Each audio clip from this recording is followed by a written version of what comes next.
Dans cette vidéo, on va voir si certaines affirmations autour des limites de suite sont vraies ou fausses. Voici une série de 6 affirmations sur les limites de suite. Je vous propose d'essayer d'y répondre, savoir si elles sont vraies ou fausses. Pour démontrer qu'elles sont vraies, il faut démontrer qu'elles sont vraies pour toutes les suites, et pour démontrer qu'elles sont fausses, il suffit de trouver un contre-exemple. Alors à vous de jouer, stoppez la vidéo avant d'avoir les réponses. Affirmation 1. Une suite croissante diverge vers plus l'infini. C'est clairement faux. En effet, une suite croissante peut être majorée par un nombre et auquel cas elle va converger. Alors pour donner un exemple, prenons la suite 6 moins 1 sur n. Cette suite est croissante et on voit bien par opération qu'elle converge vers 6. On a donc trouvé un exemple de suite croissante qui convergeait. Donc l'affirmation est bien fausse. Affirmation 2. Une suite décroissante et minorée par 4 converge vers 4. Là encore, c'est faux. Une suite décroissante et minorée par 4 converge, mais elle ne converge pas obligatoirement vers 4. Prenons un exemple. La suite 5 plus 1 sur n. Tous les termes de cette suite sont bien minorés par 5, et donc minorés par 4. S'ils sont plus grands que 5, ils sont clairement plus grands que 4. C'est bel et bien aussi une suite décroissante. 1 sur n est une suite décroissante, 5 plus 1 sur n est une suite décroissante. Mais la limite de cette suite par opération est clairement 5 et non pas 4. L'affirmation est bien fausse.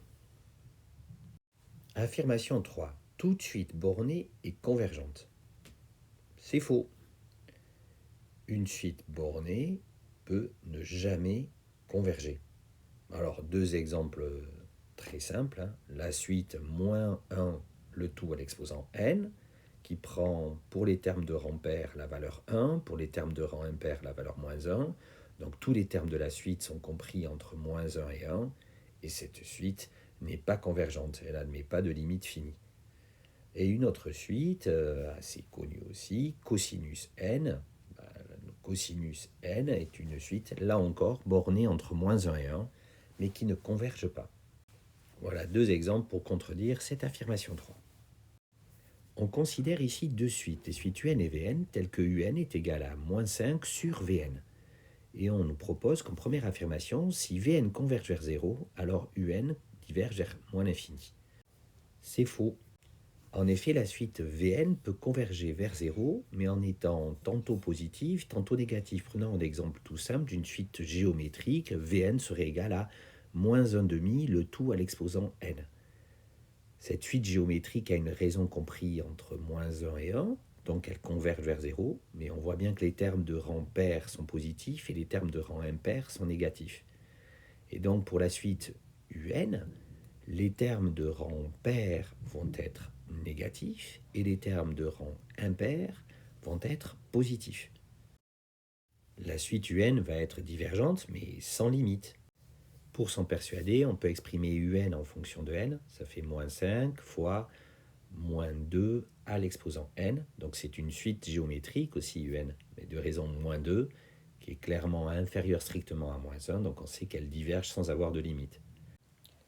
Les termes de rang pair ont pour limite moins l'infini et les termes de rang impair ont pour limite plus l'infini. Affirmation 5, si un converge, alors vn converge. C'est faux. Si un converge vers une limite L différente de 0, alors, comme v de n est égal à moins 5 sur u de n, par quotient, v de n convergerait vers moins 5 sur L. Mais si L est égal à 0, alors la suite Vn peut diverger vers plus l'infini, vers moins l'infini, ou diverger sans avoir de limite. En reprenant l'affirmation 4, c'est exactement la même chose. Donc, prenons un exemple d'une suite U de n qui converge vers L, mais avec un L égal à 0. Donc, encore une suite géométrique de raison 1 tiers, par exemple. Donc, U de n est égal à 1 tiers à l'exposant n. Auquel cas, V de n, c'est moins 5 fois 3 à l'exposant n, et clairement V de n diverge vers moins l'infini. Donc cette affirmation est encore fausse. On s'intéresse ici à une suite Wn qui vérifie un encadrement 2 moins 3 sur n au carré inférieur ou égal à Wn, qui est lui-même inférieur ou égal à 2 plus 5 sur 2n plus 1 pour tout n strictement positif, entier strictement positif. L'affirmation 6 nous dit que Wn converge. C'est vrai.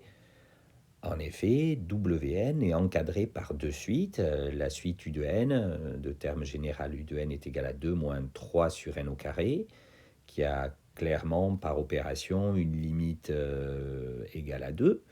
Et la suite Vn, qui est égale à 2 plus 5 sur 2n plus 1, qui elle aussi, par opération, a une limite est égale à 2. Donc Wn est encadré par deux suites qui convergent vers 2. D'après le théorème dit théorème des gendarmes, cette suite Wn converge, et elle converge, elle aussi, vers 2. Le tour est joué. On a réussi à répondre vrai ou faux à un certain nombre d'affirmations et pas tomber dans certains petits pièges classiques.